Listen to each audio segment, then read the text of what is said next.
And ladies and gentlemen, good afternoon, good morning, good evening from wherever you're watching from all over the world. Magandang hapon po sa inyo lahat.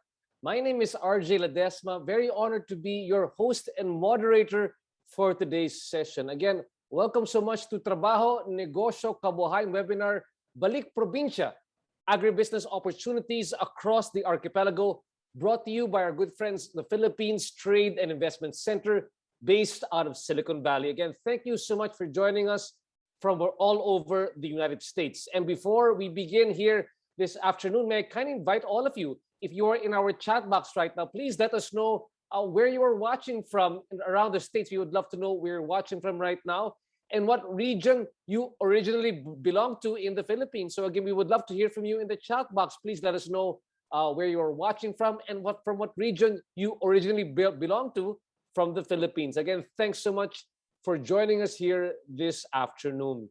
Now, with our current agribusiness seminar, and if you're watching our video earlier on, we all recognize that many Filipino Americans trace their roots back to the provinces across the Philippine archipelago.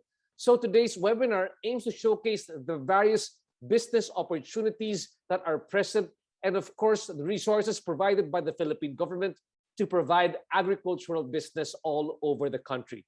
Our great resource persons here belong to Luzon, Visayas, and Mindanao, and they will give you a great picture of the various programs in place to support local entrepreneurs and those who would like to explore agribusiness opportunities in their respective provinces. And that's why we call this program Balik Probinsya. This webinar is the fourth session for the Agribusiness Opportunities in the Philippines 2020 webinar series. And this is a project brought to you by the Departments of Trade and Industry and Department of Agriculture, together with the support of the Philippine Embassy and our consulates across the United States. Now, our webinar here has three parts this morning.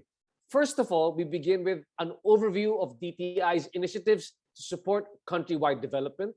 Second is a spotlight on programs, projects, and resources in Luzon, particularly the Ilocos region, Visayas and Mindanao, and of course, a short panel discussion.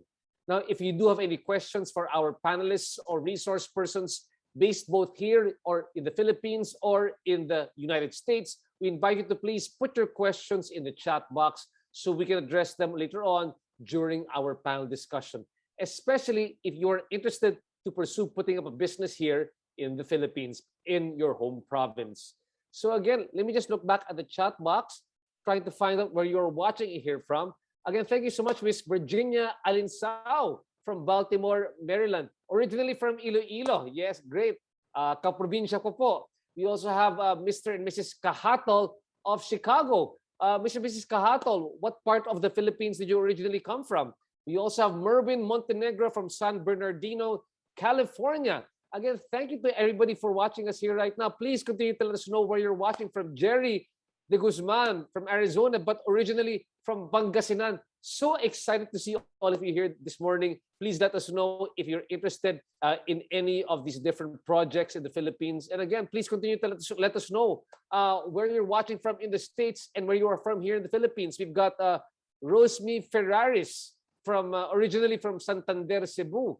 And we have Eleanor Dulas in LA and originally from Zambales. So this webinar is perfect for you. You get to discover the opportunities that are present in your home province. You get to support them. And especially, I'm actually doing this live from Makati here in Metro Manila.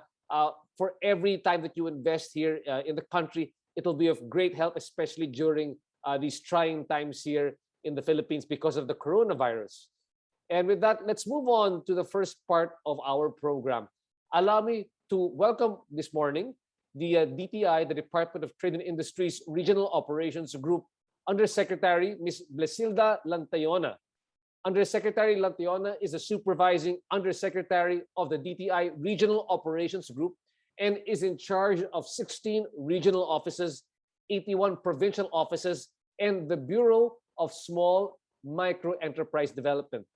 Prior to her appointment as Undersecretary of the Department of Trade and Industry, Undersecretary Blesilda Lantayona was the Assistant Secretary of DTI Regional Operations Group in charge of the Kapatid Mentor Me program, Shared Services Facilities Industry Cluster Enhancement Project, Great Women Project 2, among others. So, ladies and gentlemen, please welcome Ms. Priscilla Lantayona. To our kababayans, colleagues in DTI, ladies and gentlemen, good morning to those who are in the Philippines, good afternoon to those who are in California, and good evening to those who are in New York. With a theme that is looking back to our beloved country, I believe that today's program will be a very engaging one, especially for our kababayans who really are interested to know what's up, and those who have this how can I meaningfully participate kind of mindset. My role today is to share some of the initiatives of the DTI to support the Philippine countryside development, particularly those directed to the micro, small, and medium enterprise sector. The DTI programs and services for the micro, small, and medium enterprises are encapsulated in the MSME Development Plan of 2017 to 2022. The plan identified the needs of our MSMEs in three focused areas, namely business environment, business capacity, and business opportunities. As MSME enablers, it is very important that we focus our efforts on improving business climate, specifically to simplify and standardize related rules and regulations for MSMEs to start and grow their business, and also on improving access to finance to streamline loan processes and capacitating financial institutions to cater to MSMEs. Also on enhancing management labor capacities to provide training and mentoring opportunities to MSMEs. Likewise, on improving access to technology and innovation to provide technology transfer and supporting the innovation ecosystem, and on improving access to markets to link the MSMEs to broader markets such as global supply chains and e-commerce. On improving the business climate, the DTI is the lead implementer of the Go Negosyo Act, which mandates the establishments of negosyo centers in all provinces, cities, and municipalities nationwide. These negosyo centers promote ease of doing business and facilitate access to services for MSMEs in the provinces, cities, and municipalities without really the need for the MSMEs to go to the regional or provincial centers. The services that the negosyo centers provide include business registration assistance, business advisory services, business information and advocacy, as well as access to market linkages. And as of August 31, 2021, there are already 1,200 negosyo centers available and ready to assist every Filipino in starting and scaling up their businesses. Now that we have COVID-19 pandemic, the Negosyo Center online portal was officially launched in June 1 of 2021. It is actually envisioned to bring all the services of a brick and mortar negosyo center in a digital platform to assist MSMEs and even potential MSMEs anywhere, anytime. You can visit and try the NCOP site by clicking the link as shown on the screen. For the micro enterprises, Republic Act 9178 or the Barangay Micro Business Enterprises Act of 2002 provides incentives and benefits such as income tax exemption, minimum wage exemption, special credit window in select banks, and provision of various business development services. The BMBE Act can definitely help those starting their business with asset size of 3 million and below. And it is now easy to register your business name with the online business name registration system, which can be accessed by MSMEs anywhere 24/7. Now, there is also this whole of government approach in assisting our OFWs through the agri-negosyo para sa OFWs.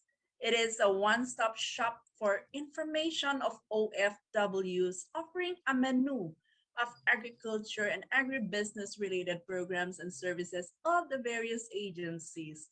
It offers agribusiness portfolio, a full service information which serves as a guide from starting and operating an agribusiness, investment opportunities, crafting a business plan, availing of a financing program, technology, technical training, as well as establishing linkages in all stages of the value chain. Those who are interested may visit the site as shown on the screen. Now, on financing assistance for MSMEs, DTI, through its Small Business Corporation, offers the Pondo sa Pagbabago at Pag-Asenso microfinancing program. It aims to replace the 5-6 microfinance scheme, which victimizes market vendors, sari-sari store owners, and other micro businesses with their very usurious interest rates. And again, through SB Corporation, the Department of Trade and Industry offers an interest-free, collateral-free loan with extended grace period for MSMEs affected by COVID-19 pandemic. And this is under its Bayanihan Cares program. MSMEs with businesses operating for 1 year may avail of loans of up to 5 million pesos with grace period of up to 12 months and no collateral required, as well as no interest charged. We also have to capacitate the MSMEs through training and mentoring. Now, DTI continues providing mentorship to MSMEs through its Kapatid Mentor Me program online. Mentees undergo a 10-module training and mentoring, after which they are required to present a business improvement plan. KMME has helped and is continuously helping many MSME mentees all over the country. We also have some initiatives to assist MSMEs improve their productivity through technology transfer and innovation, especially during the COVID-19 pandemic. We have the Shared Services Facility Project, which is aimed at improving MSME productivity and efficiency through better access to technology. Here, DTI provides free machinery, equipment, tools, systems, accessories, and other auxiliary items, skills, and knowledge under a shared system. The facility should help target beneficiaries increase their production capacities, and improve product quality, resulting to increased markets, increased sales, and job generation. It might also interest you that we have prioritized 8 industry clusters, mostly in the agribusiness side, under the DTI's Industry Cluster Enhancement Program. The 8 priority industry clusters are rubber, bamboo, coffee, cacao, processed fruits and nuts, wearables and home styles, palm oil, and cocoa coir. Industry clustering is an effective strategy towards inclusive growth. It provides answers to key questions such as how micro and small enterprises can actually coexist with the medium and large enterprises, and how the same micro and small enterprises can contribute to the production and manufacturing of end products that cater to the global market. On screen, you will see that with more than 1,700 trainings conducted, the program has assisted more than 30,000 MSMEs and provided more than 97,000 jobs. On our initiatives to link the MSMEs to broader markets such as global supply chains and e-commerce amidst the pandemic, we have the One Town, One Product program, or the auto program, which is actually heavy on assisting MSMEs in the area of product design and development, packaging, and marketing. It is also supporting the entrepreneurs market their product through the auto hubs and via trade fairs and other marketing events. One other marketing platform that we have is the Go Local, which is a retail concept store showcasing quality and innovative Philippine products, crafted, designed, and produced by the country's MSMEs. In Go Local, our MSMEs can gain access to the lucrative local consumer market and ultimately to the global export market. Initiated by the DTI in collaboration with the selected retail partners, Go Local actually is an excellent marketing avenue provided for free by the DTI and its retail partners for MSME incubation, marketing, and branding. To encourage more individuals to patronize local products and support local entrepreneurs, trade fairs moved to the digital sphere. Virtual trade fairs are being organized as an alternative way to conduct a trade fair through an e-commerce platform or catalog type or in a virtual environment where the MSMEs can virtually showcase their products and services and share information to their old and potential buyers and the general public with the use of powerful chat tools to respond to queries. This is just part of what we do to support the Philippine MSME sector. Just for us to start this conversation with you. The sector is still reeling from the effects of the pandemic, but as they say, always to us, laban lang. And we are here to contribute our share in the recovery program of this sector, which is considered as the backbone of the Philippine economy. Thank you very much, and mabuhay po kayong lahat, mga kababayan. At mabuhay ka rin, Undersecretary Bless Lantayona. I've had the opportunity to work with USEC Bless for many projects, particularly for the Kapatid Mentor Me program in cooperation with Go Negosyo, the program developed by Presidential Advisor for Entrepreneurship, Joey Concepcion. And it is really, we're very eager to invite more of our Filipino American brethren to come home and do business here in the Philippines. Being a member myself, I wear two hats. No, I'm not just here as your moderator here this morning, but also as a small business owner, and particularly in the tech startup industry. And we've seen the benefit of how this industry in the Philippines has grown with the influx of many Filipino Americans coming back here to the Philippines to set up businesses. So before we used to experience a brain drain, but right now we're undergoing a brain gain. And we look forward to many more of the Filipino Americans coming back here to the Philippines to contribute to the growth of the economies, particularly in their home provinces. And again, having said that, we invite all of those who are watching us here right now from all over the States. Please do let us know where you are watching from in the States, and also what province do you originally belong to here in the Philippines? What is your home province? We had earlier on Miss Norma Ribo from Boise, Idaho, originally from Bohol. Thank you so much for joining us. Who else is joining us from all over the States? Please let us know. We would love to acknowledge you. And please let us know what projects you might be interested in throughout the course of today's program. Moving on to our first resource person over here, let's go over to the Luzon area, particularly to Ilocos Norte. Our first speaker hails from Ilocos Norte. He is Attorney Pancho, currently the Chief of Staff of Governor Matthew Marcos Manotoc, where he oversees agriculture-related programs, projects, and activities in the region. He is also the Acting Secretariat of the Ilocos Norte Agriculture and Fisheries Extension System for the Chairman, Governor Manotoc.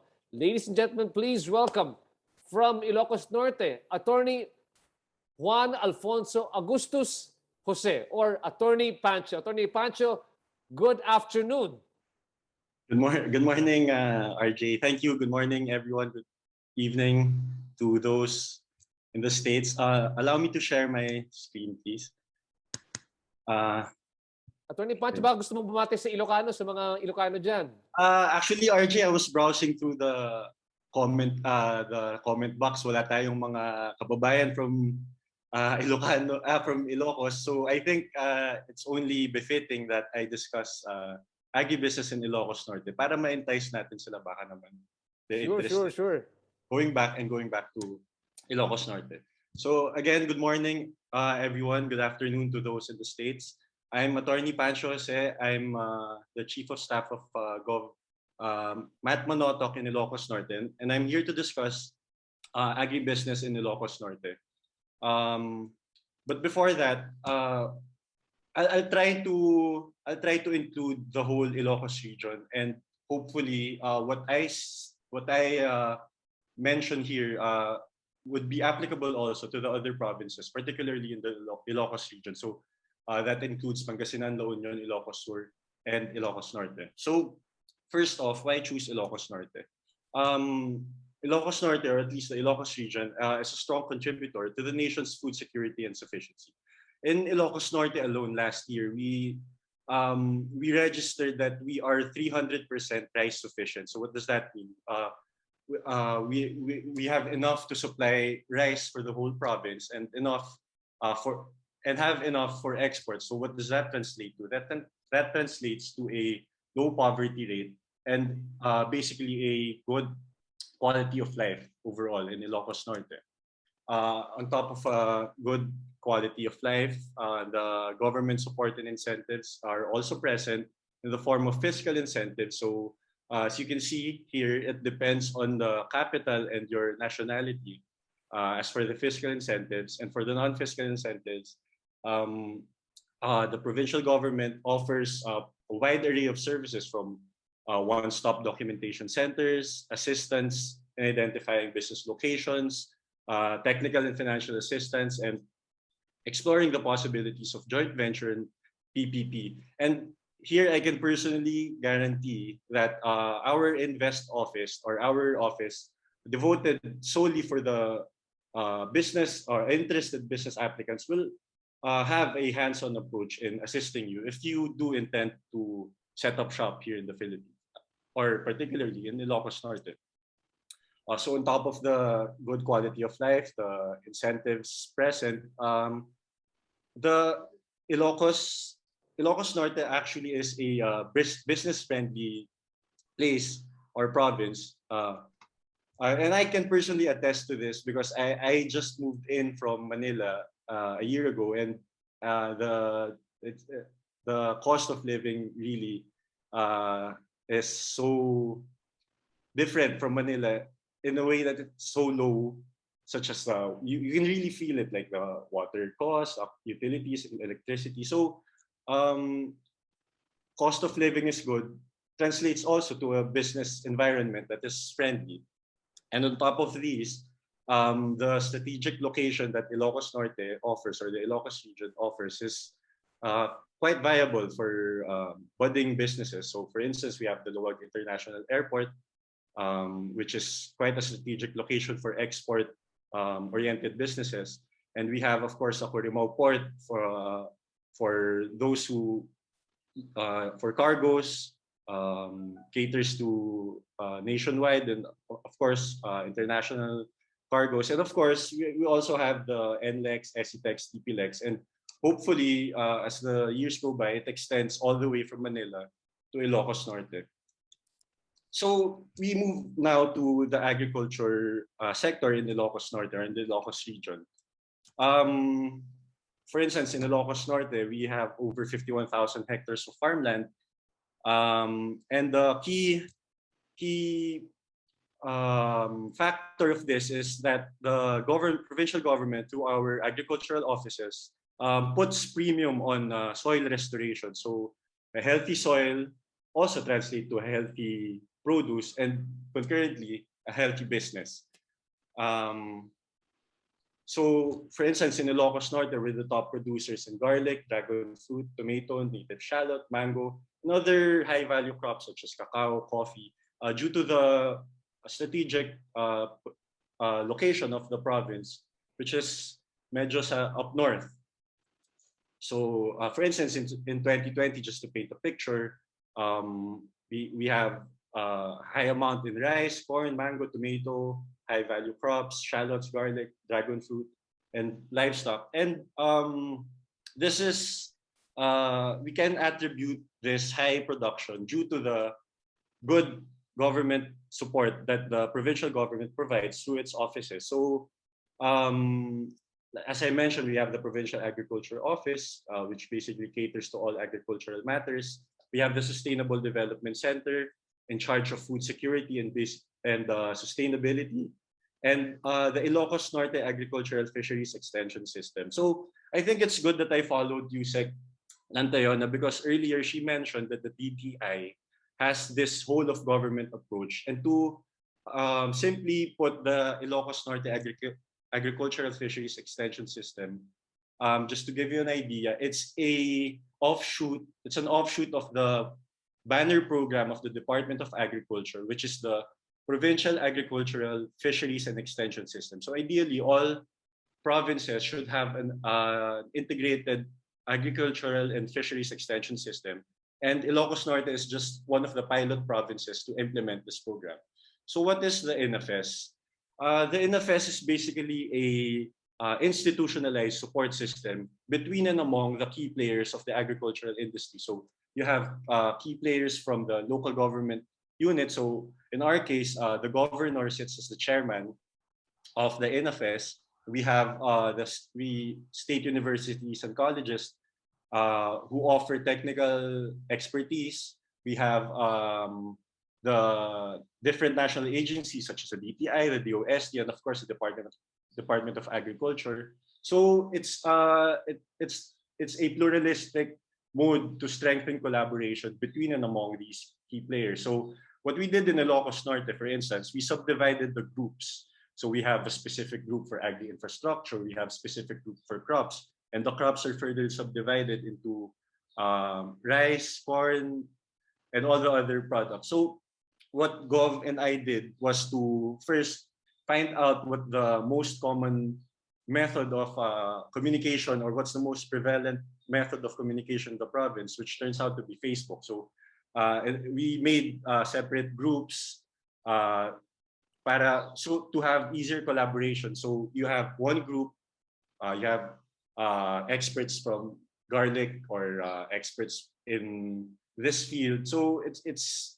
easier to collaborate and to push for the agricultural related programs, projects, and activities. So this is my segue to the Nfs Agribusiness Group now, which is our topic today. So as I mentioned, it's composed of different representatives from different fields to provide a holistic approach in agribusiness, in doing agribusiness in Ilocos Norte. So I think Yusek Lantayona also mentioned Farmery Linkages.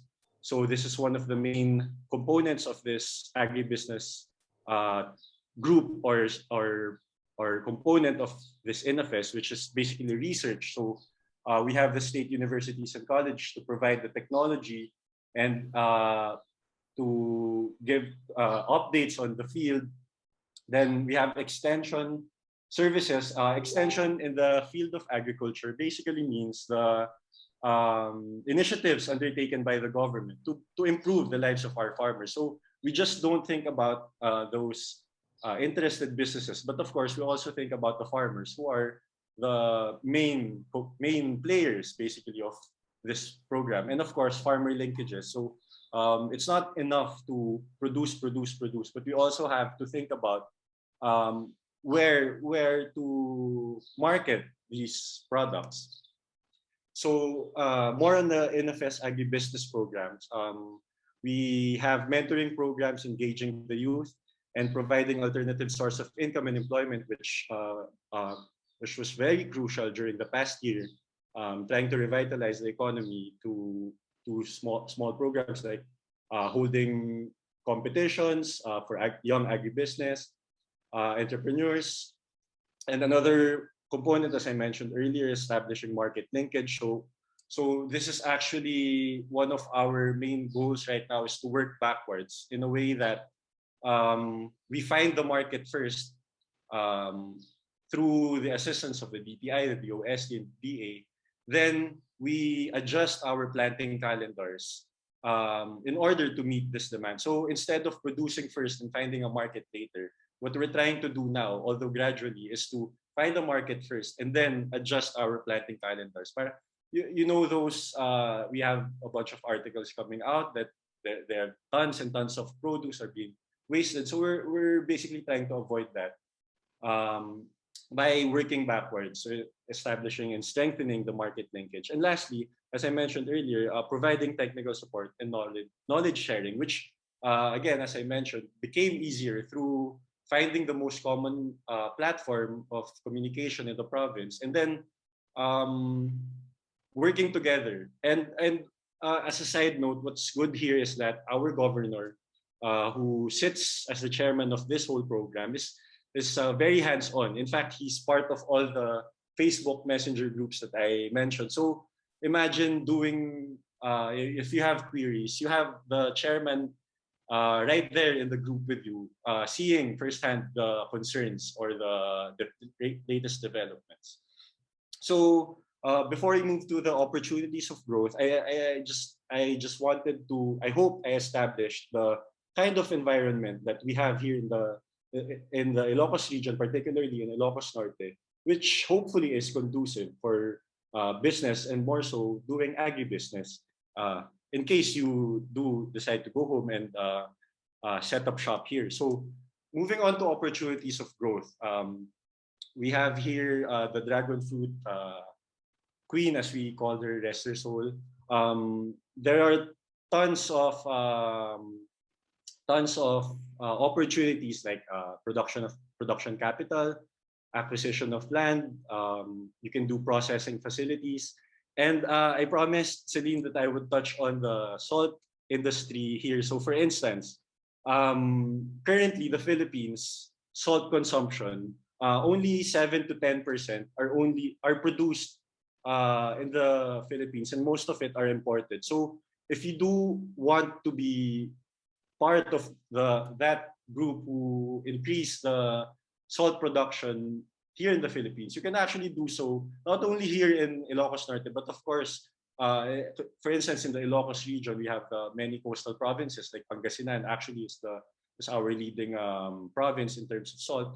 What we do here, integrating Nfs, is that the DOST provides new technologies. They like what Yusek said, the DTI provides shared services facilities, loan programs with low interest rates. So if you do become interested, we have these options available for you.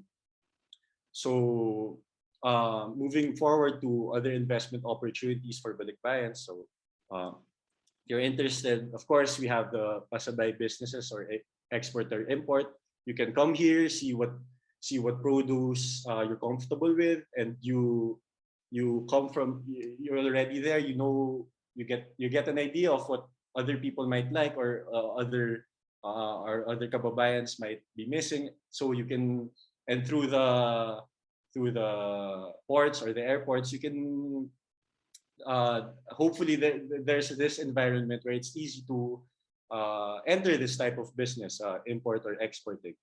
Of course, we also have value-adding activities. So for instance here, again, through the support of the different attached agencies such as DTI, DA, and DOST, We provide supports or trainings such as value adding in products, like for instance, garlic. How do you preserve garlic? Simply by buying mason jars, putting it in olive oil. You can actually increase the value of the product. So we have these programs in place for budding businesses, not only to support the farmers again, but also those MSMEs. Of course, we have franchising. You can always bring those famous brands from Manila here. And lastly, e-commerce. This is actually the next frontier of marketing. So right now, our province is in talks with current with existing private enterprises who provide basically the platform and create demand for our farmers. So again, going back to what I mentioned earlier, this is one of our efforts in working backwards. So we partner with these businesses. They give the platform, they create the demand, and then we, on our part as the province, we talk to the farmers, we consolidate, and we transport, and until it reaches the end user. So it's a win-win situation. And again, it's one of the more important components right now, especially during this time, that basically you can get anything at the tip of your fingers. So for my last part of my presentation, it's basically regulatory. It's doing business in Ilocos Norte. So foreign nationals wish to do will be under the Foreign Investment Act. For Filipino citizens, there's a different registration process. Same for dual citizens. So here I'm just here's some regulatory fees. Again, as I mentioned earlier, our offices, our MSME office, our Invest office, Sustainable Development Center, Agriculture office, and even the Office of the Governor are more than willing to give a hands-on guide if you do want to set up shop here. So yeah, get in touch with us. Hopefully, you do get interested in setting up shop in the Ilocos region, particularly in Ilocos Norte. And if you do have questions, just contact any of these here. Thank you. Again, Attorney Pancho, thank you so much for a very enlightening tour of the agribusiness opportunities present in the Ilocos Norte region. And as mentioned over here by Ms. Celine Layug, no, over here there's a large export potential for Philippine salt, particularly from the Ilocos Norte region. And we do hope that you've opened the minds of our balikbayans and our Philams on the various opportunities available in the Ilocos Norte region, and of course in other parts of Luzon. So if you do have any questions for Attorney Pancho, please do let us know, or at least in Luzon area, please do let us know. We would love to help you out, especially as well if you're already an American citizen and you want to re-register again as a Filipino citizen. Our friends from the PTIC can also help you out with that one. Or also, if you want to set up business in the Philippines and you need help, I actually represent a consultancy company called EnterPH for people who want to start registering their businesses in the Philippines. We can help you get started. And of course, welcome as well to Emily Roberts, one of our attendees all the way from Camiguin Island here in the Philippines. So please do let us know. Again, we've got some new attendees joining us here right now. Please do let us know where you're watching from in the US and what province you originally hail from here in the Philippines. We would love to hear from you. Again, we'll hear back from Attorney Pancho in just a bit. Now, moving on to our next panelist, moving on from Luzon to the Visayas area, we have, speaking on behalf of the Visayas region, the Central Visayas region, we have Department of Trade Regional Director Maria Elena Arbon. Regional Director Nanette Arbon is currently the Regional Director of the Department of Trade and Industry in Region 7. And she has extensive development experience with micro, small, and medium enterprises and business ecosystem development. One of her projects is the establishment of the first ever fabrication laboratories here in the Philippines back in 2014. And this project has since been adopted in other parts of the country. Another one of her projects is the startup ecosystem development, which she's undertaking and aggressively promoting with the adoption of digital strategies and the utilization of e-commerce, especially to small and medium businesses which have been gravely affected by the COVID-19 pandemic. With that, please welcome Regional Director Nanette Arbon. Ms. Nanette, welcome to the program. Good evening. First of all, let me thank FTSC Team USA for inviting us to this webinar, and also congratulate you, FTSC, for doing this, because we're really happy to do this, because we feel that we need to connect with you and with other kababayans in the US. So hopefully through this initiative, we can do more of that. So for this evening, let me present to you the TTI programs in Central Visayas.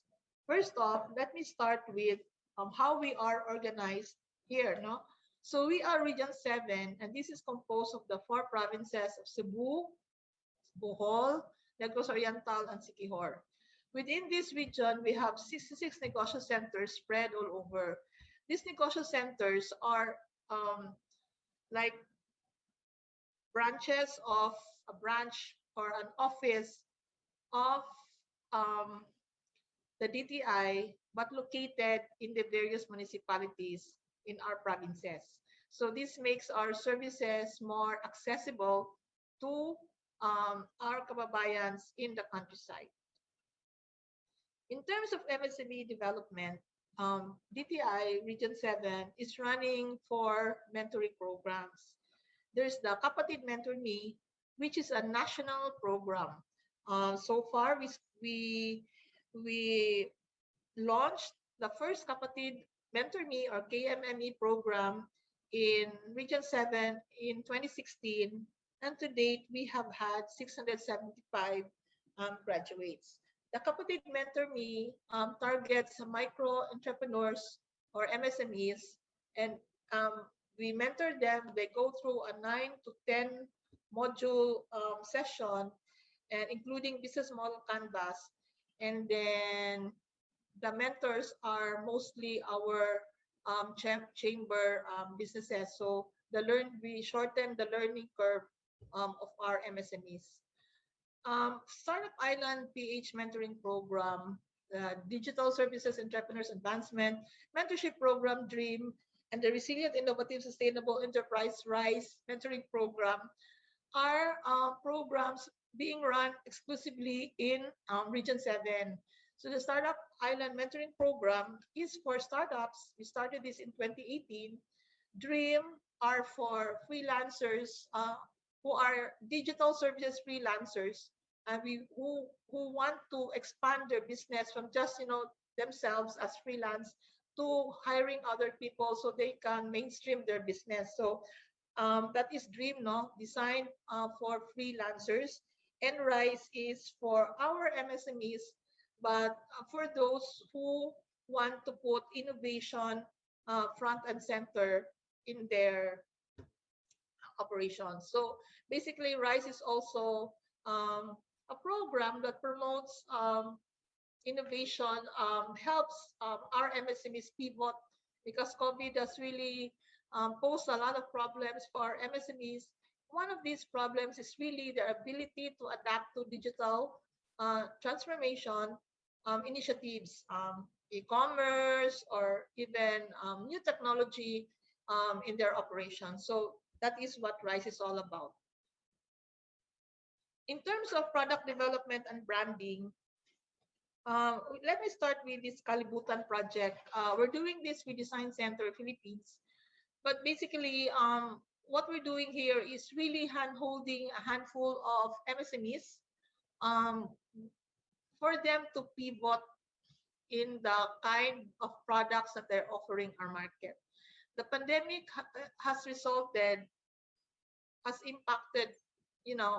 all of us in a lot of different ways. For MSMEs, it really, of course, other than the lockdowns and everything, it's also a change in behavior, the change in behavior of our consumers. So our consumers now, or target market now, need a different kind of product.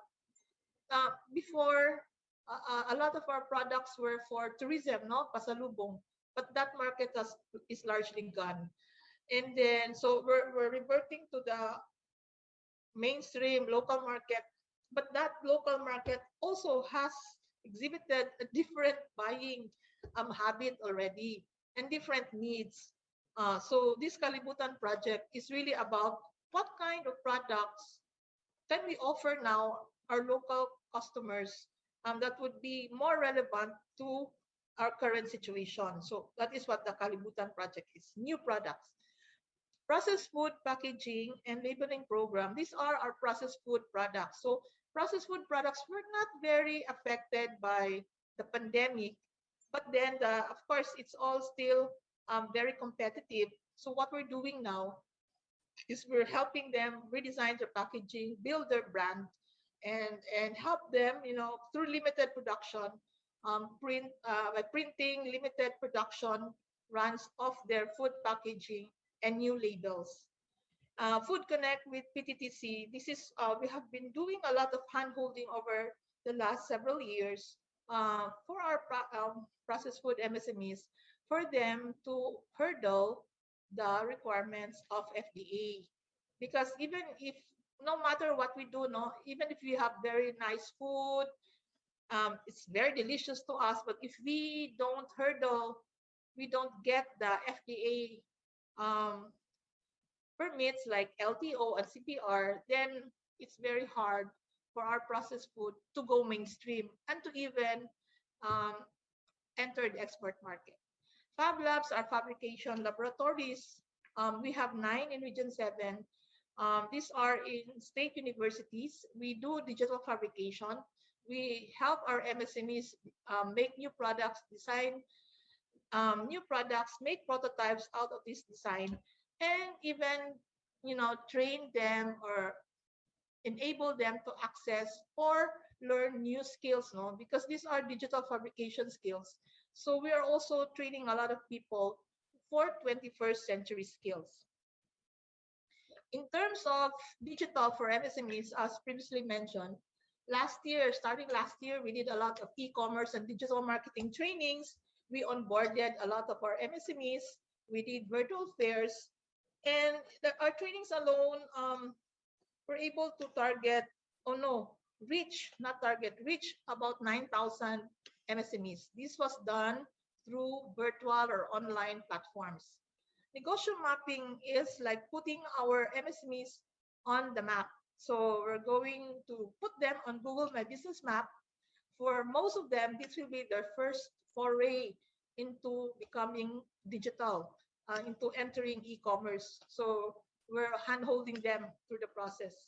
Fave Plus project is really also related to e-commerce, because now with e-commerce and more digital marketing, we need more content. So the Fame Plus project is really developing content for like stories and pictures that our MSMEs can use in their websites and in their Facebook pages or wherever they need it as they enter or do more digital marketing.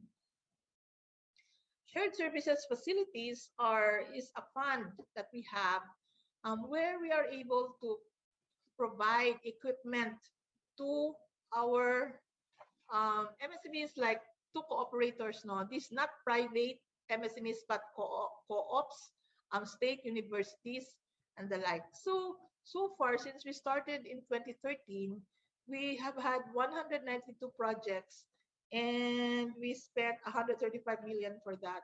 A sample of these projects are the Fab Labs. We have food innovation centers. We have cacao processing centers.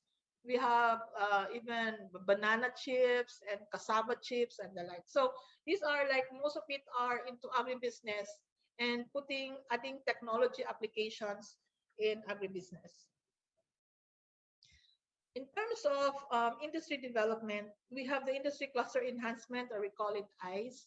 And the priority sectors there are cacao, coffee, bamboo, processed fruits, nuts, coconut. Because of the coconut levy fund, now will be available for use for the coconut sector, and we will be active there.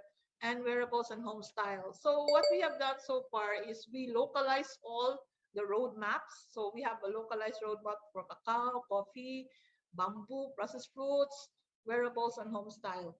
And then as part of in those localized roadmaps, we have already identified what we need to do. So in August, for example, we did online investment promotion sessions for cacao. And September, we also did one for bamboo. So hopefully, we are able to raise more interest for people to really invest in cacao. Basically, ICE is really about value chain upgrading, value chain upgrading, doing value chain upgrading strategies. And of course, while we have been working in these sectors for so many years now, that one reality is that if we just depend, on the small farmers, there will be very little value adding within the sector. And most of the challenge that we're finding, for example, in cacao, um, yeah, we can like there are those who process, no, process like make chocolate, but then the fact is we need more investments in seedlings and even in the planting and production side. So raw material production for cacao, raw material production for coffee, likewise for bamboo, likewise for fruits. No, we need those. We need more raw material. If as we enter more into manufacturing, for example, for chocolate, for coffee, and for bamboo, so that we can produce high value products, we need investments in the seedling and in the planting production side so that we have raw material for manufacturing.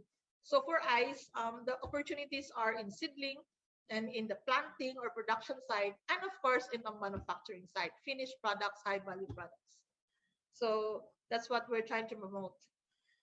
For the Design Cebu Gateway, Cebu was named Cebu City of Design by UNESCO.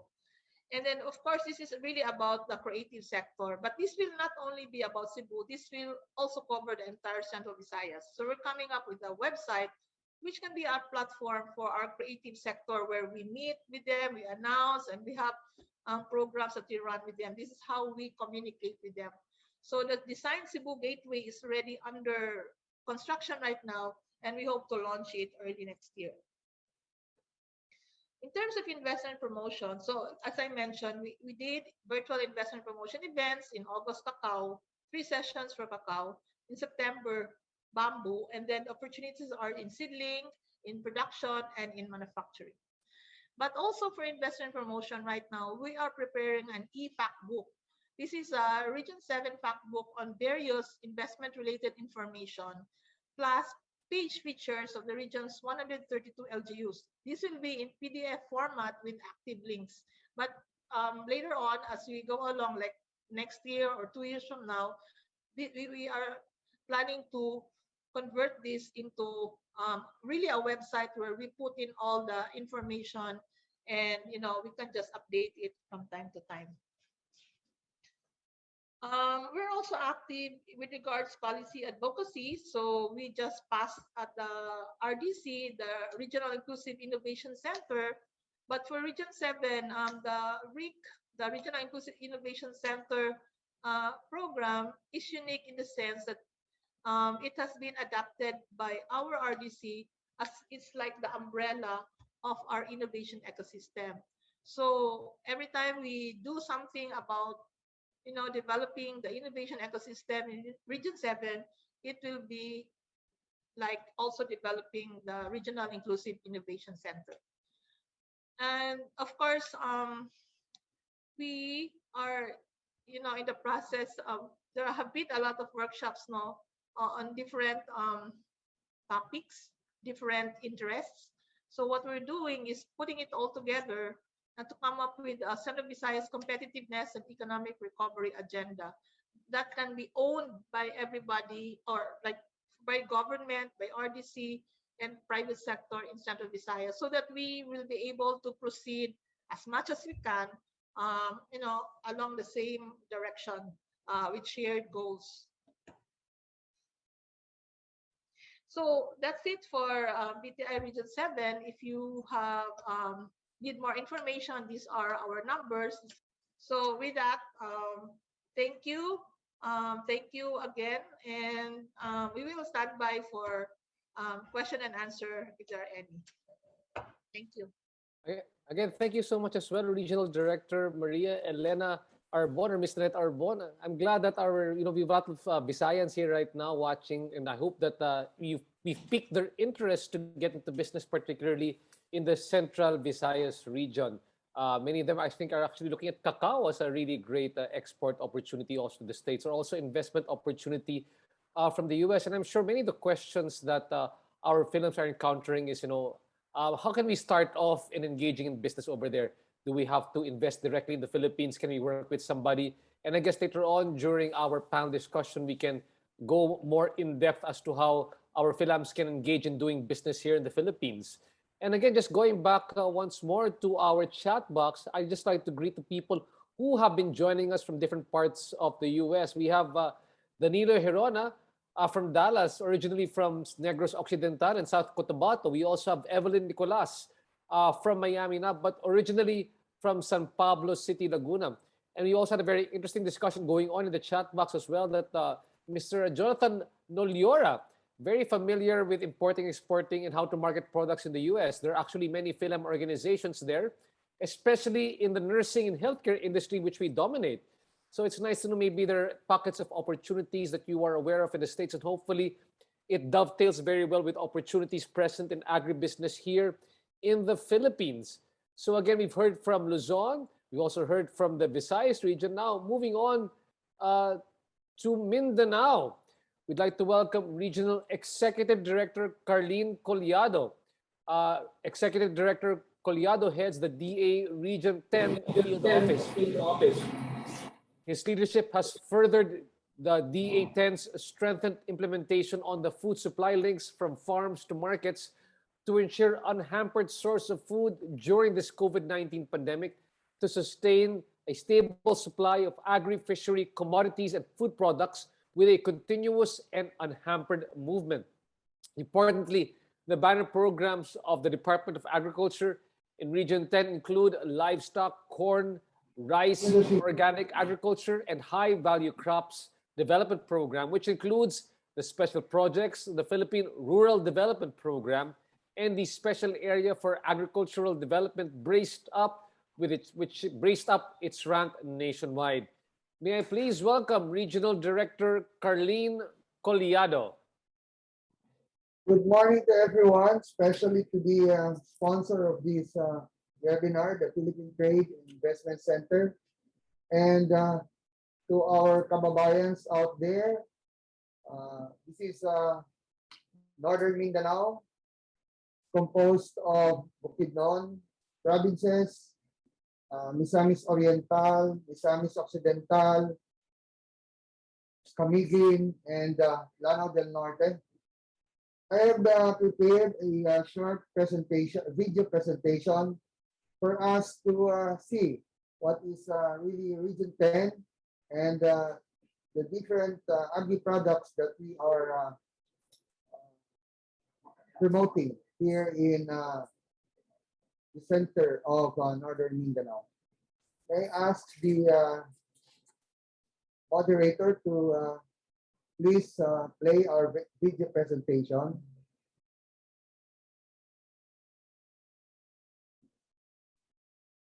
Sorry, we're having technical difficulties.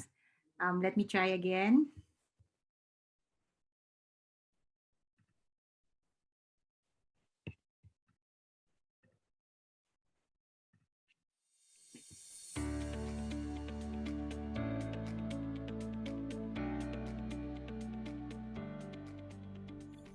This is Northern Mindanao, strategically located in the southern part of the Philippines, in its resource-rich island of Mindanao. It is a highly diversified region that enjoys quality living and sustained economic growth.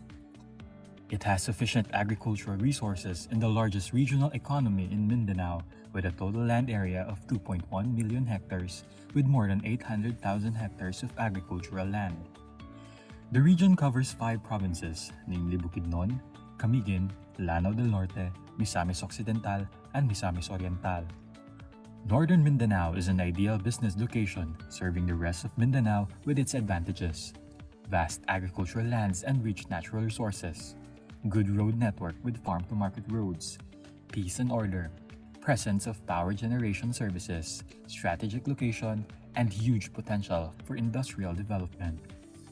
Its growth and investment opportunities thrive in agriculture, food processing, tourism, service-related industries, trade infrastructure services, and industrial, environmental, and ecological facilities. The region is also self-sufficient in crops and agricultural products. Coconut-based products and fresh fruits remain as the region's major exports. The top products of the region are pineapple, with a total production of 1.5 million metric tons, followed by coconut oil, high-value crops, and fiber-based products. In 2020, Region 10 is more than 100% food sufficient on a lot of products such as corn, white potato, cassava, banana, and papaya. It is also sufficient in livestock and poultry such as pork, goat, carabao, duck, and cattle. One of the agri-commodities which is seen to make the Philippines famous, where no other Asian countries produce in massive scale, is adlay. It has a growing demand and has been commercially produced as healthier alternative for rice and corn owing to its anti-inflammatory properties. This tropical plant, bearing pear-shaped grains, is good for diabetes since it has low glycemic index and rich in fiber, making it in demand to consumers who's into healthy food.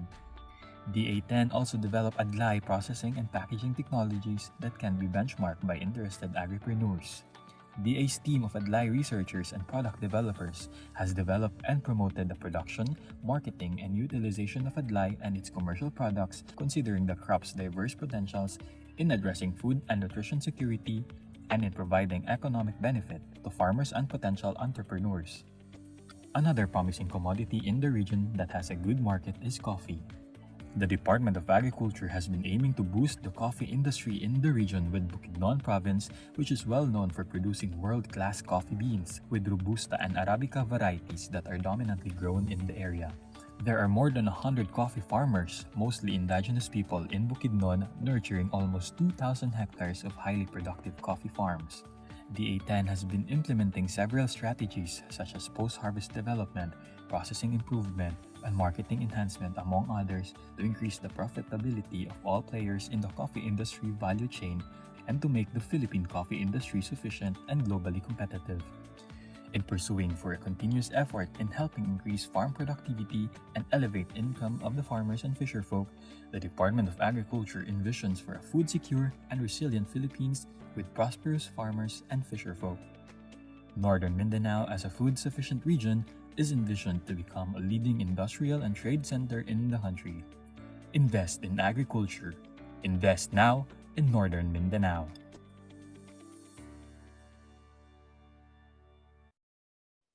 So that is our short presentation. And for the details or other concerns, we will be discussing that later in our open forum. Thank you and good morning to everyone.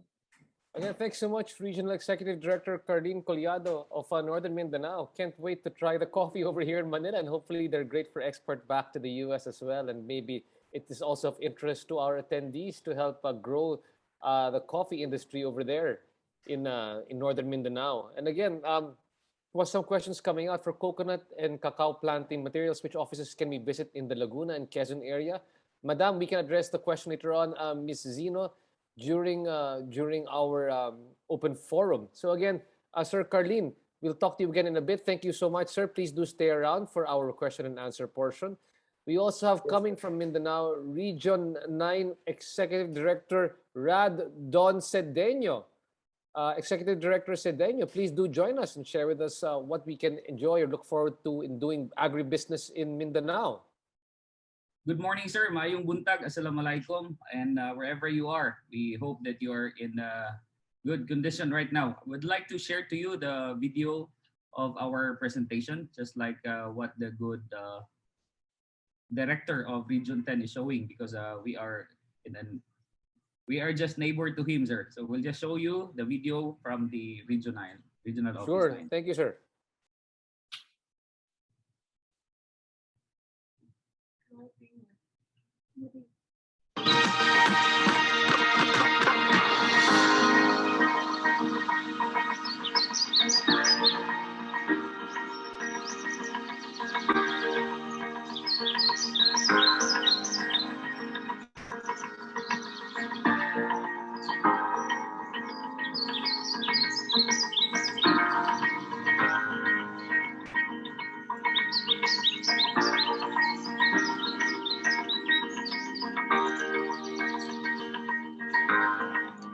Mindanao is known for its troubles, chaos, battles, skirmishes. But that was before. What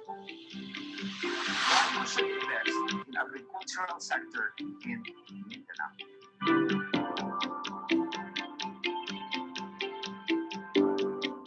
In Mindanao, we have 97,530 square kilometers. In Region 9, where I am the Regional Executive Director of the Department of Agriculture, we have 17,046 square kilometers. And with it is a very long coastline. What does it say? We have vast arable land, and of course, we have a long coastline for our fisheries sector. More so, with the administration of President Digong Duterte and the leadership of our Secretary William Didar of the Department of Agriculture, the Department of Agriculture in Zamboanga Peninsula is there as your constant partner in providing assistance in your agricultural fisheries and ventures. Secretary William Didar strengthens the Department of Agriculture by providing 12 key strategies to boost the agricultural program, not only in Region 9 and Mindanao, but the whole country of the Philippines. The first strategy is establishing the Bayanihan Agri-Clusters to streamline support services from the national and local government units for cost-efficient production and better resource management. Second, the Provincial Agricultural and Fisheries Extension Systems, or PAFIS, institutionalizes concerted efforts among DA, LGUs, academies, and the private sectors to bring extension services closer to stakeholders. Third, the Agri-Industrial Business Corridors, or ABCs, for inter-regional and transnational agriculture and fishery-related business activities. One of the biggest swine producers in Zamboanga Peninsula, the Capwolf Farm in Pagadian City supplies live swine to Malabon City in Metro Manila, NCR, Tacloban, Usami City, and Iligan City. In Region 9, we promote our adlai, corn, rice, king crabs, shells, seaweeds, and especially our fish for bottled and canned sardines. Number 4, infrastructure projects highlights the partnership with the Philippine Rural Development Project, or PRDP, in the establishment of farm-to-market roads, irrigation systems, post-harvest facilities, and storage and processing facilities, among others. Number 5, marketing support is intensified through the strengthening and expansion of the implementation of the DA-led Kadiwa on Wheels. Number 6, digital agriculture and automated systems will help improve farm productivity.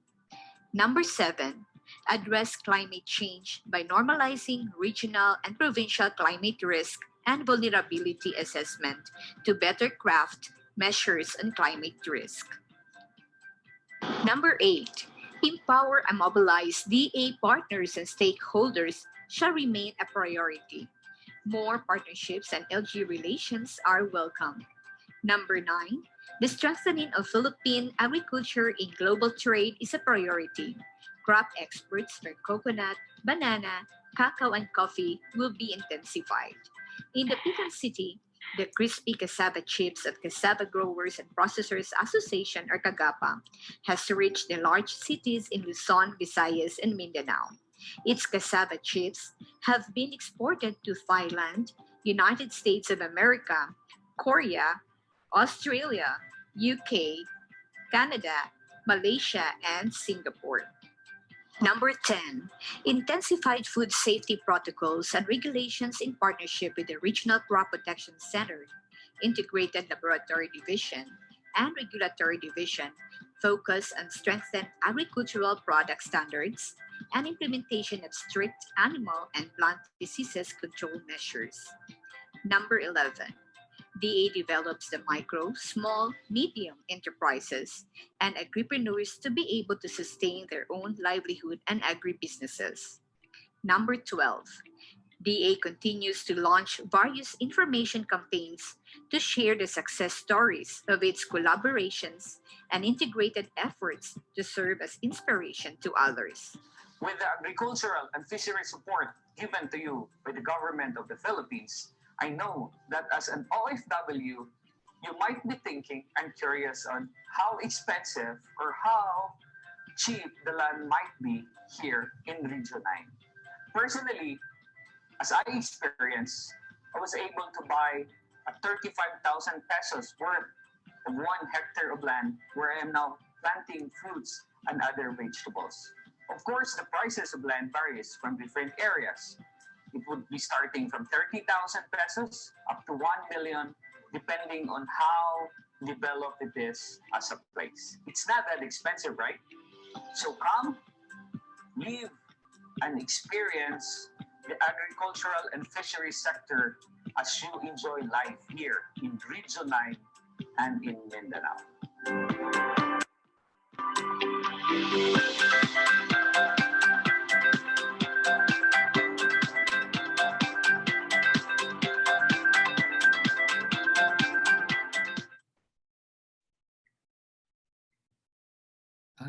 That ends our presentation, sir, from the Regional Field Office 9 of the Again, thank you so much, Regional Director Don Cedeño. And that concludes all of our different regions, all of our great sessions on the different regions. And of course, I hope you learned a lot, but at the same time, I'm sure many of you do have questions for each of our panelists here this morning. So may I please welcome back here to the front of the stage all of our panelists from Luzon, Visayas, and Mindanao. Can I please welcome back Attorney Pancho from Ilocos Norte.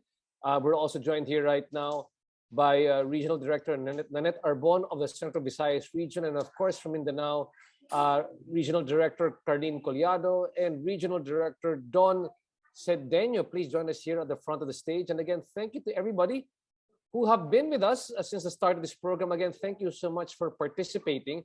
And we do have some questions coming in here right now for our various speakers. Now, the first question over here, I think is very relevant, and maybe it's a question that can really help out many of our balikbayans and our filams. No? Like we said, the premise of this program was that many of them are actually came from our home provinces. Maybe they have a piece of land in their home province. Like over here, we have Eleanor from Santa Clarita, California. They have a 1/2 acre of land in Zambales, and they want to plant vegetables and raise chickens. How can Balik Probinsya help us since we plan to retire there? Maybe you can help us out a bit more. Tell us a bit more with them who got land over here. How can they get the process going, and how does the Balik Probinsya program help them in the different parts of the Philippines where they hail from? Let me start off muna with from Luzon, Attorney Pancho. I know Luzon is a big piece of province to cover, but maybe tell us a bit more. Let's say what she wants to do in Zambales, if they want to do that also in Ilocos Norte. How do they begin the process of creating their own farm over there, especially if they're based abroad right now? Yeah. Thank you for that question. Here in the Philippines, of course, it's important to note that there are certain restrictions provided by the Constitution. Kunyari, if you're an American citizen, there are restrictions with owning land. But if kunyari, like hers or their situation here, that they own, they are Filipino citizens. For instance, in our province, like I mentioned, we do offer services like finding arable lands available in a very good at a very good price. So that's the first step, is to at least in our province, is to go to our office, go to the particular office, tell them, oh, we're interested in investing land. Then we what we tend to do is, what we ask, oh, what do you have in mind? Do you have a specific crop you have in mind? Then it's basically what I mentioned. It's basically a very hands-on approach. We tend to do it on a case-to-case basis. We get all the offices involved, like the assessor's office. We tend to look for cheap land, and then as soon as the interested business owner finally at least gets a picture of what he or she wants to do, or an idea of what type of crop he sets up, then we pattern it, and we look for land. For instance, here in this municipality, okay, the humidity is great for this type of crop, and so we do a very hands-on approach in assisting those interested. Attorney Pancho, for many of them, they I guess they already own the land, no? So these are people who actually left for the States, and they own some land here in the Philippines. So presumably, if they already have the land over here, and they consult with the LGU with regard to the sort of crop that's more ideal for the area. Can I just ask? There's a Balik Probinsya program. Is there anything that you're able to help them with, particularly let's say that if they're still in the States, can the conversation be digital? Can the conversation be can they do something remotely over there? How can they go about getting assistance to put something while they're still there?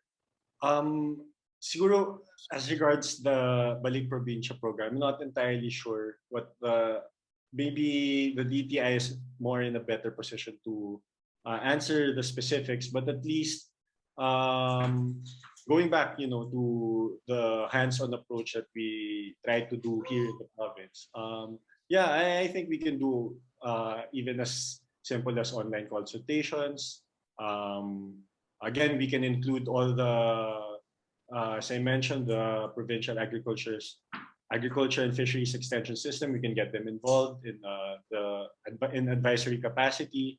But as to the specifics, I don't know the type of incentives or the benefits that the DTI provides in their Balik Probinsya program. But at least in our province, that's what we can offer, is a very hands-on approach, and we adapt to the current situation that they're way over there. And our offices are open to discuss and to assist in any way that we can. Thanks so much, Attorney Pancho, rather, from Ilocos Norte. Regional Director Nanette, maybe you can share with us a bit more. Like you said, I'm sure that there are many of our kababayans who've left their pieces of land here in the Philippines. They want to come back home. How did they get started? Let's say they have a agricultural land over here, and how does the Balik Probinsya program also assist them in the Visayas region? Maybe you can give us a clearer picture so that they know how to get things started. We can. Zoom, we're doing Zoom right now. So Zoom, we're so digital now in the Philippines, as you know, RJ. So we can do Zoom.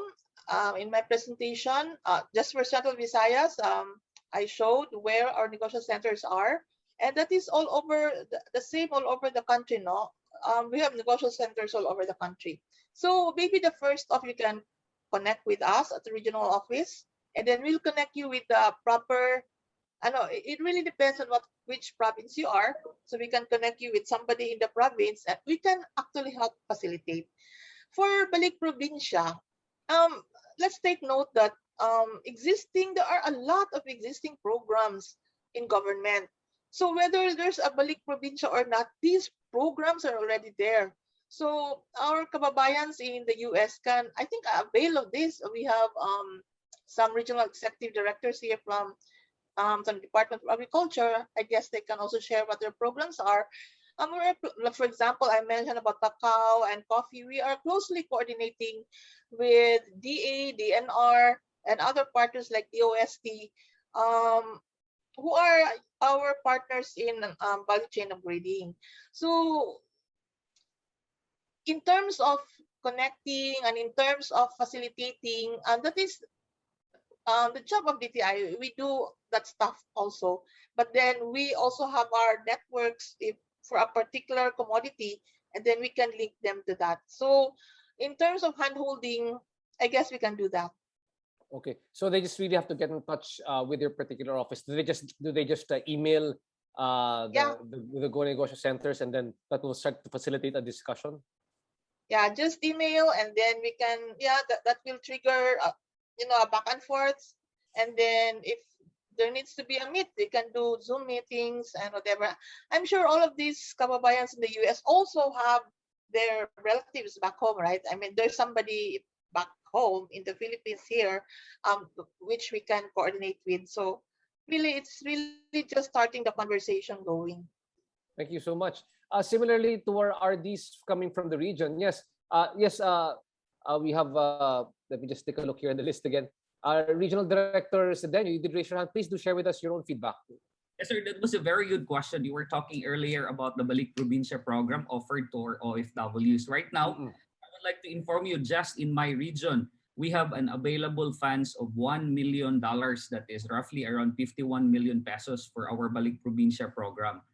If our OFWs would decide to come home, they can also avail our loans up to 10 million pesos. That is roughly around $200,000. We have so many programs here right now, and the government is not just offering these loans, but as well offering other lands that are not utilized to be utilized by those who wants to invest in agriculture. So I'm speaking per se on my region. I would like to repeat it, that we have a budget of 51 million. That's $1 million for the Balik Probinsya program, and we have loans available for the returning OFW, sir. Attorney Sedeño, rather Regional Director Sedeño, what in particular are the areas, Regional Director Sedeño, or bright spots in agriculture there that you're seeing out of Balikbayans coming to do? Yes, sir. Right now, sir, what we are targeting because of the African swine fever, we remain to be in the green area where it says that we are not yet affected of it. The government offers a loan up to 10 million pesos to start for the livestock business. Also, they can join associations where they can avail much of these loans as well, sir. So basically, on the livestock, and we also have support to the rice and adlai programs as well, sir. Great. Thank you so much. Yes, please continue. Please continue, sir. Please continue. Our OFWs, especially from the US, they're so fond of steak, no? Beef, most particularly. So why don't you come here and introduce the way the US or the Americans produce or raises their livestock, and bring the technology here, so you can also help boost the economic activity within the region. Thank you. Thanks so much, Director Sedeño. Director Collado, would you like to add, please, when the Balikbayans come back over here, or if they've got lands there right now, what would you recommend that they start with there in your area in Mindanao, and also as well, what are the Balik Probinsya initiatives that you're doing in your part of the region? Okay, sir. Actually, we do have the Balik Probinsya local. We are encouraging those residents in Metro Manila to come back to the provinces, and we are preparing interventions for them, like livestock, cattle, goat, carabaos, free-range chicken, to start as their livelihood program. But for our overseas Filipinos who are interested to come back, especially here in Region 10, if you got lands that are idle, and it's located here in Bukidnon, then we can have it. You can apply for a grower in our plantation crops. Through the Del Monte Philippines or Dole Philippines. They are encouraging growers for pineapple, papaya, and if you have bushlands, you can plant sugarcane, and maybe langka or avocado, because the langka and avocado, and also adlay are rare in, especially in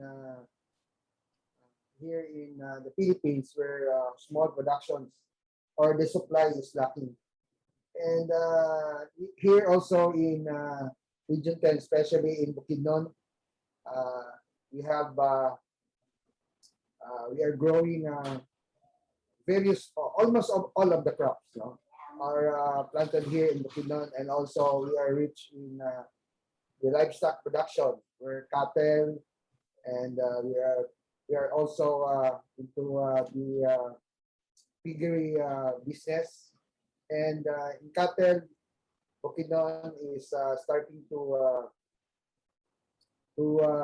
increase production in the Wagyu cattle for steak business. Sir, So, like, if you were to look at it, for example, the same way that si Regional Director Cedeño is looking at it, what is it? What's happening in terms of? Is there any budget also, or sort of money that's set aside also for a Balik Probinsya program, or some budget for OFWs when they go back there to start, or Balik Bayans when they start to do agriculture in your part of Mindanao? yes, sir. For this year, we have a budget of 48 million pesos for 2021, and our procurement for cattle, for the swine, the goats, and the free-range chicken is in progress, and hopefully we can procure that this year, and it will be ready next year, no, for the Balik Probinsya program. Okay. Thank you so much to all for speakers for the first question. And I guess the next question that many of them have, no, I mean, there are two ways I guess our balikbayans are looking at, doing agribusiness in the Philippines. Maybe one, they're looking at it as a retirement plan. No, when they come back to the Philippines, they plan to stay in their plot of land, which also produces agriculture. And maybe some of them also, in preparation for coming home, also want to get their agribusiness going while they're still based in the U.S. Is there a way that's possible? Are there people whom they can, I guess, create or manage their land for them while waiting? I mean, some of them can go to the relatives, but are there other opportunities or options that the government can provide to help business match them perhaps with people who are currently in the agricultural sector and can utilize their land for them? The question is open to any of the speakers here right now, no? Maybe Regional Director Nanette, you have got some leads. If they want to start off, but they're still based in the States, how can they do it? Is there assistance that they can get from the DTI? For looking for land? No, I mean if they are, let's say they already have land, but they can't come home and manage it right now, but they want to get the agricultural land the process going. Okay. Can they business match, or can they get somebody with expertise to help them start off the development process? Yes. I think anything is possible. No, we just need to start the conversation going. What do they need? So we will know how we can also respond. So yeah, I listen to our DA colleagues. It's all these programs are all over the country. No, so what the programs that are in Davao and in Region 9 are also here in Region 7, and I guess in the other parts of the country. So where we are right now, for example, in Central Visayas, we network with our colleagues in, let's say, DA, DNR, or other agencies, FDA, if it's food processing. So that is part of the service we do. No, it's really like we talk. You and me, RJ, you an investor, you tell us what you need, and then we will see how we can help DTI. If DTI is not in the mandate of DTI, then we will link you to the proper agency or the proper persons that can help you. So, and then of course we will handhold you through the process. It's part of what DTI does. So it's not like just limited to what DTI can do, but it's also helping you, link you to the proper guys who can help you move your project forward. Thank you so much, Regional Director Nanette. And just as an addition, I'm actually sitting here right now wearing another hat. I actually run a business here in the Philippines called Enter PH. which helps foreign companies or even balikbayans or OFWs set up and register their businesses in the Philippines. So we sort of are like the hub where you go to. We help you process the business, put it up over here, establish the business, and help you put together the infrastructure to run those businesses. So if any of our kababayans here are interested to set up a business here in the Philippines and put up a legal entity, please do get in touch with us at enterph.com. Again, that's enterph.com. We would love to help you start off your business again up and running here in the Philippines. Now, here's another great question that was coming in also from the chat. Yes, Director Cedeno. And because the question there is, if there's an OFW who wants to Yes. land for business for agricultural, the answer with that, sir, is in the Department of Agriculture, we offer this. We have this land suitability map where we can advise the interested farmer on which crop is very suitable for your land. Aside from that suitability map, we also test the soil when its nutrient contents and other fertilization that needs to be done.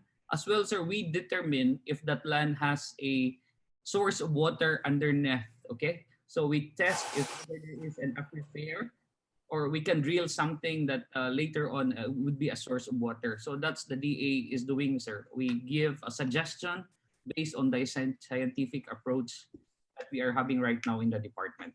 Having said that, just to ask a follow-up question, let's say that they are based still abroad and they want to start off the process of already making their land income generating or creating to start creating their farm even while they're still abroad. What is the process that they have to go to? Is it possible?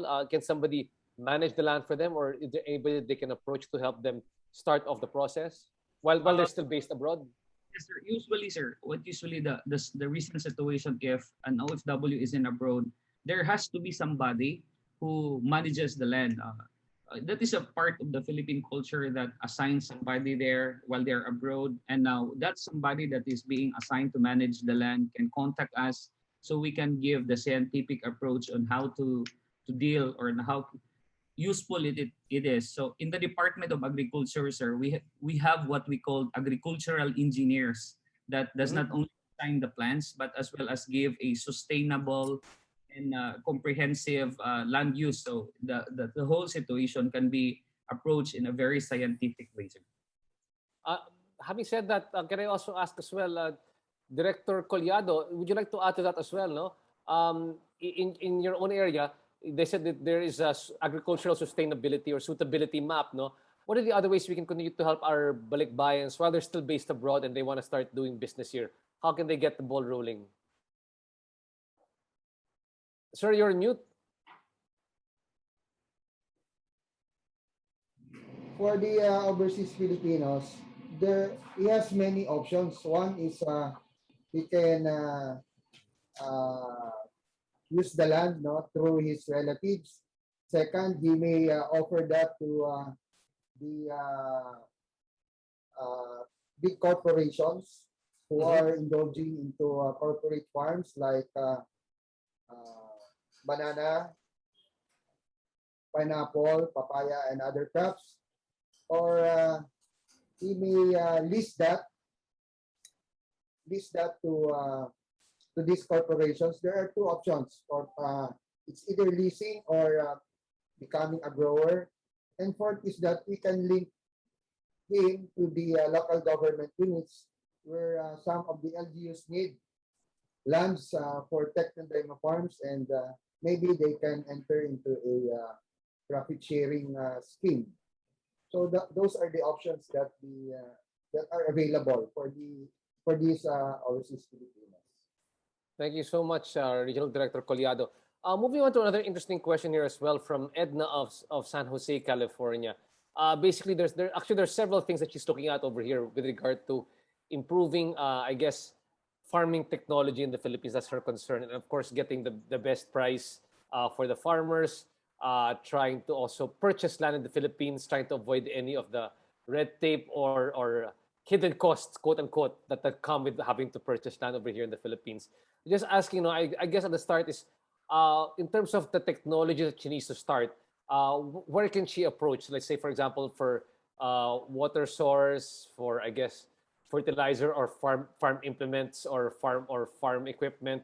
At the same time, and the second question would be, if they're planning to come back home and then they want to buy or purchase land, maybe Attorney Marcos, Attorney Pancho, you can take that question. No?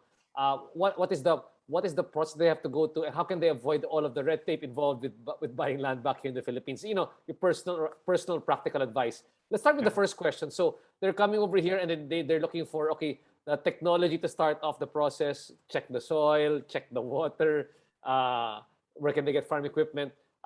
Regional Director Collado, it looks like you're very eager to answer this question. Please start off, sir.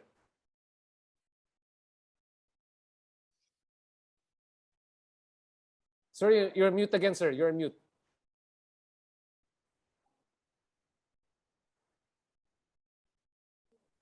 Okay, sir. In DA, sir, we are implementing the one DA policy wherein not only the Department of Agriculture, but it includes also our attached agencies, bureaus, and corporations. So this is our approach now that if ever we implement projects, it should be a one DA wherein all other agencies are involved, especially, for example, the BSWM for the soils and the water management, for the BIFAR, so under the fisheries, NFA, PCA, ATI for the training, and other agencies wherein we could help these farmers and also would be investors to assist them in their needs. And we have also ACPC for the credit program. We have also the PhilRice, the PhilMec, who implements the RCEP program wherein our farmers are given machineries and equipment. So these are some of the examples that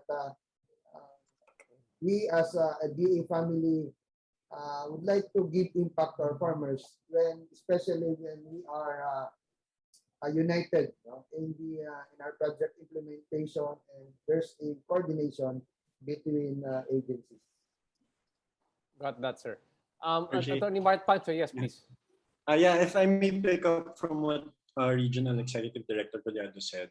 Again, if I may reiterate yung Nfs, this is what exactly is the purpose of the Provincial Agriculture and Fisheries Extension System, is to basically integrate all these attached agencies involved and include them in the planning and processing of these interested businessmen, for instance. So to answer the first question, again, picking up from what Regional Executive Director said, we tend to include all the attached agencies. So for instance, in the new technologies, not only do we tap the DA and its attached agencies, but we also actually invite private enterprises who are really experts in this field. Like for instance, we have ongoing projects now wherein we bring in this known agriculture technology business, and we ask them to assist us together with the attached agencies of the DA in addressing problems as irrigation, and they bring in new technologies. And at least with the PAFES in place, it's institutionalized, and the support system is already there. Now, in terms of the second question naman, to avoid the unscrupulous middlemen in taking advantage, we tend to get of course, we have to set a memorandum of agreement. Number one, it's most important to protect the rights of all the parties. In the same MOA, the profit sharing is included. So everything, at least in our province, everything is set in writing to protect the rights and interests of the parties. But with regard to the middleman, that has been an institutional problem ever since. So what we tend to do now, as I mentioned earlier, is to directly link the market with the farmers. And the province, or if we get the DTI, for instance, on board, we subsidize.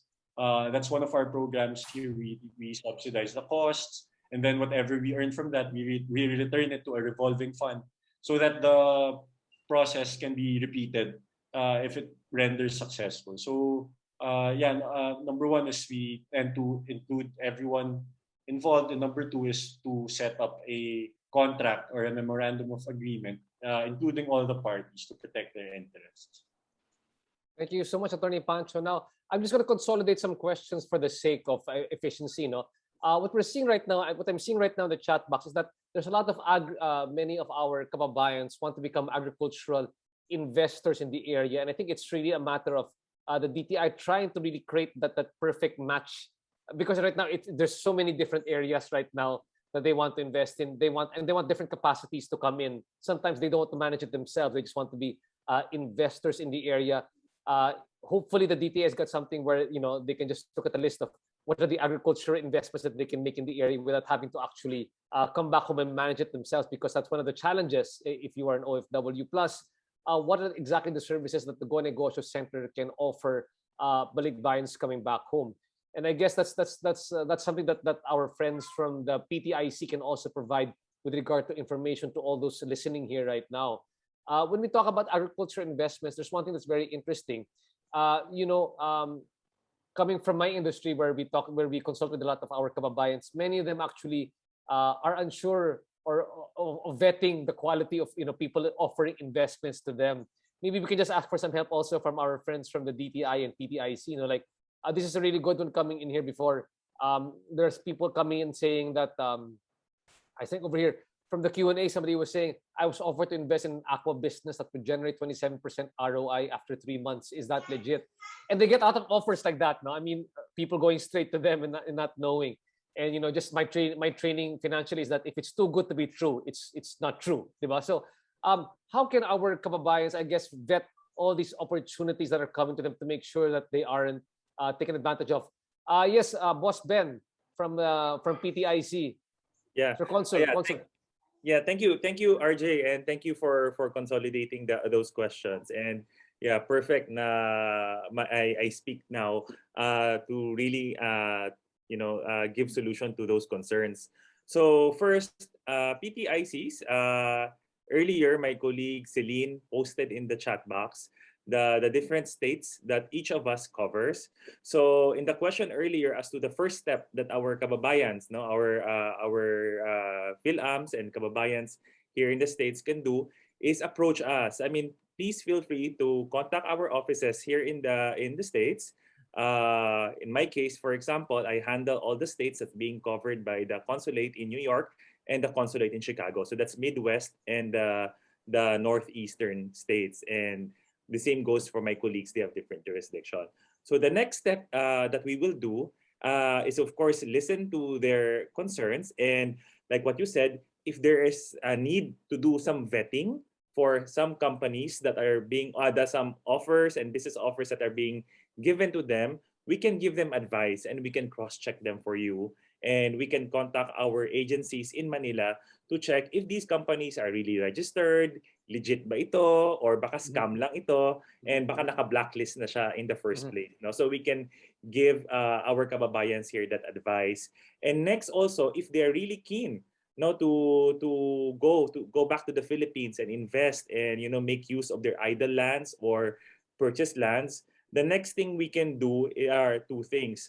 So number one, encourage them or their kamag-anak back home to seek counsel in our negosyo centers in the different provinces so that they can be given coaching, mentoring, and all those things, how to be supervisors for those projects for their relatives back here in the States.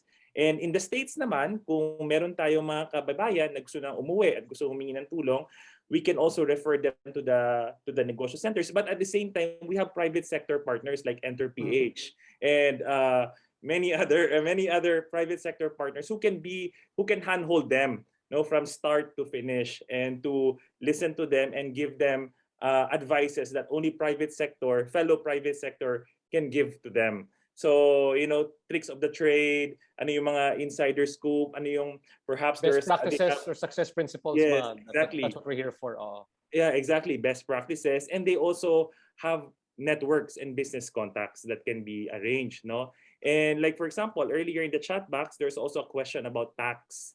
So our consultants and our partners, private sector partners, can also do tax advices. No, so again, that's EnterPH and also other consultancy companies out there.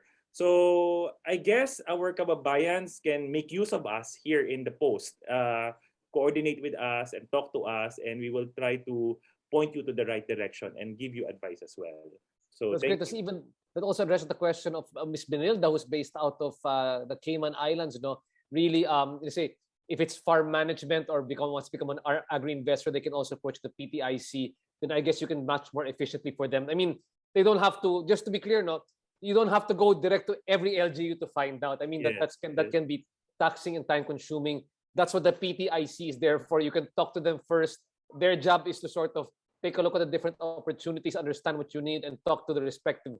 Our friends from the regions are here to give you a broader perspective, but the PTIC's job is to direct you to the correct region or to the correct area or to the correct type of investment that you want to make in the Philippines. And us as the private sector, my company, enterph.com, we're here to help you further that investment if you want to come into the Philippines. Us and other consultancy companies are here to help you, I guess, consummate or fix up the whole process, like talking to setting up the corporate entity or even putting up or helping you contact the correct businessman for this one or you know, fertilizer or whoever belongs to the supply chain. That's what we're here for.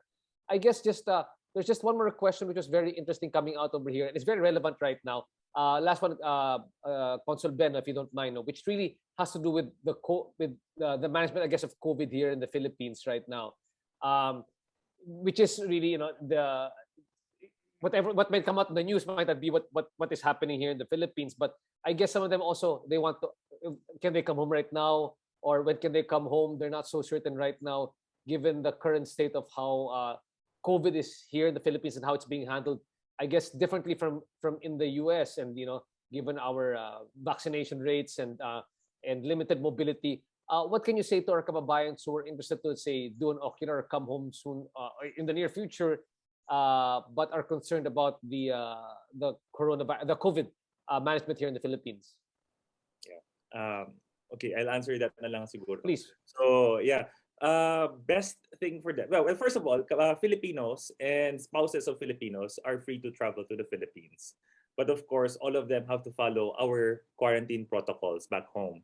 So in the ports of entry, like for example, international ports of entry, I guess it's Manila and Cebu, and there are some flights going to Davao, if I'm not mistaken, and also to the other international airports. So that receiving locality have their quarantine protocols, which have to be respected by the arriving passenger. So I guess with our audience na, wala naman ditong foreigner talaga or non-Filipinos na who might need to have the, you know, travel ban exemption process. But for those with Filipino passports or true blue Filipinos or, you know, dual citizens, you can travel and just follow the safety protocols that we have in place.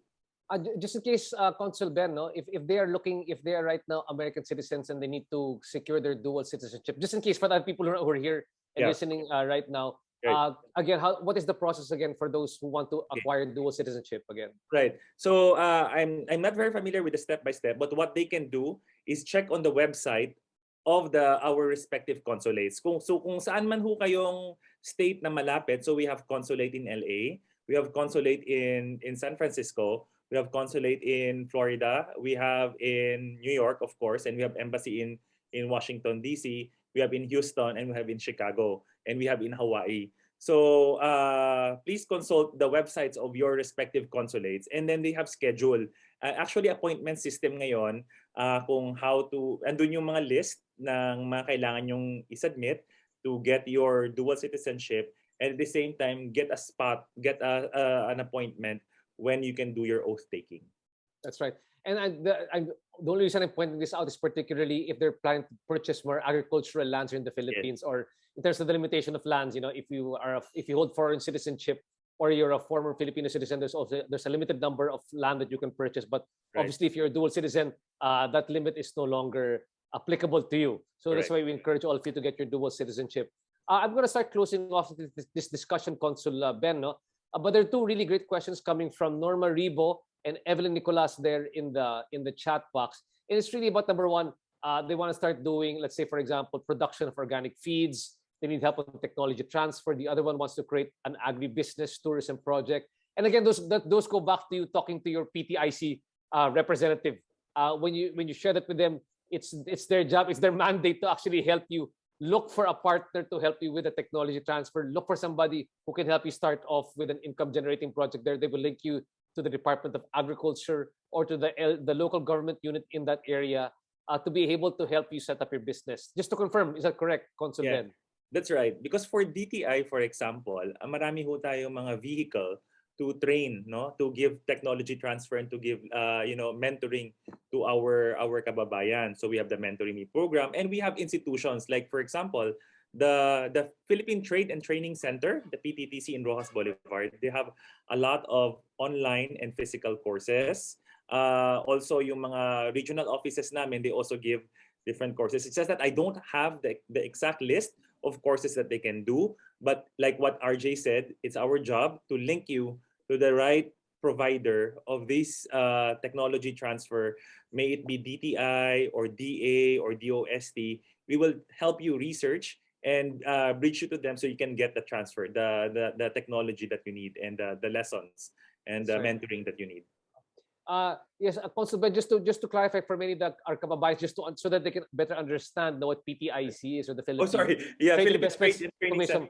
Yeah, it's just to let you know that it's part of they're actually an attached agency, correct, of the Department of Trade and Industry, based out of our embassies and consulates in the US. So they're really an extension of our Department of Trade and Industry. See Consul Celine, Consul Ben, they're all over different parts of the US, and they're really here. They're really assigned in the US. So if you do have business-related concerns or investment-related concerns in the States about the Philippines, that's their job. Their job is there to help you. Just to be clear with everybody. Right. And again, if you look at the chat box here right now, we have several representatives there. And I just want to be just to reiterate lang, no. Of course, we've got Commercial Counselor Kenneth Yap, and he's based out of Washington D.C. for the Department of Trade and Industry here in the Philippines.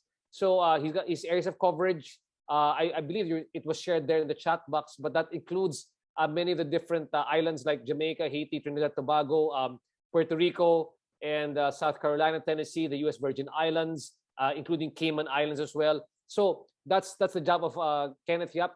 Is Councilor Yap here by right now? Maybe we can just say hi. So I think Kenneth had to go to another meeting. Okay, so we also have as well over here, of course, see Commissioner Ben. Commissioner Ben, can you just tell them what areas you cover so that they just know? Yeah, so to make it easy for our colleagues, you just divide the states into 4 quadrants. Mhm. So the east side, the upper east quadrant, that's PTIC New York. That's my office, the Philippine Trade and Investment Center in New York. And then in the upper west quadrant, that's for our colleague Miss Celine Layog. She is the trade counselor, trade commissioner, I mean, in the PTIC in Silicon Valley. And then in the southwest quadrant, that's Mr. Eric Elnar. He handles that. And then the southeast quadrant naman kay Kenneth Yap. So, tingnan nyo lang po yung mapa, hatiin nyo sa cross. So, yun lang, yung 4 na quadrants, 4 po kami nandito sa States to help you. Again, thank you so much to all of our trade counselors and commissioners based in the States. Thank you for putting together this effort. And we would also like to thank our good friends from the local government units and also from the Department of Trade and Industry and the Department of Agriculture for helping us out and get a better appreciation of how they can begin to do business here in the Philippines. Again, thank you so much, Attorney Pancho from Ilocos Norte, and of course, Regional Director Nanette Arbon from Central Visayas, and our good friends from Mindanao, Regional Director Carlene Collado, and Regional Director Rad Don Cedenya for joining us here right now. With that, Commissioner Ben, maybe you'd just like to share with them some of the contact details. Maybe you can show that here right now on screen, so maybe they can take a screenshot. Yeah, Celine. I want to just acknowledge the presence of Boots Alvarez of DA Washington. Thank you so much for joining us here as well. It's been a very productive session for us, and we got to learn a lot at the same time. So, Trade Commissioner Ben, maybe you can show them some of the contact information here on the screen. Yeah. Celine, sorry, si operator si Celine. Meron ba tayong slide nun? I wasn't able to prepare a PowerPoint slide, but let me pull up. But the website for that for one. this, we will send via email, using the email that they use to register. We will be sending the contact information of everyone in this screen now. So rest assured that it will be included. Fantastic. Just in case lang over there, Miss Nelia Laurel Ladlad from Ilocos Norte, you are in luck because Attorney Pancho is here right now to answer your question there in the chat box. He has a farm in Ilocos Norte that he wants to develop. You came in right in time. And again, thank you so much. If you look at the chat box here right now, you can check again the website www.dti.gov.ph/overseas/. Those are our offices. So those are the different offices there in the US. And with that, thank you so much for everybody who joined us here for this very productive session. We hope that you've gained some insight.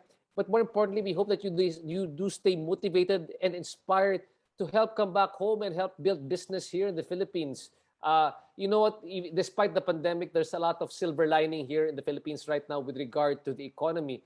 And for those who just don't know, even the time when the economy dropped as a result of the COVID crisis, the shining light or what shined strongest with the economy was actually the growth of the agricultural sector.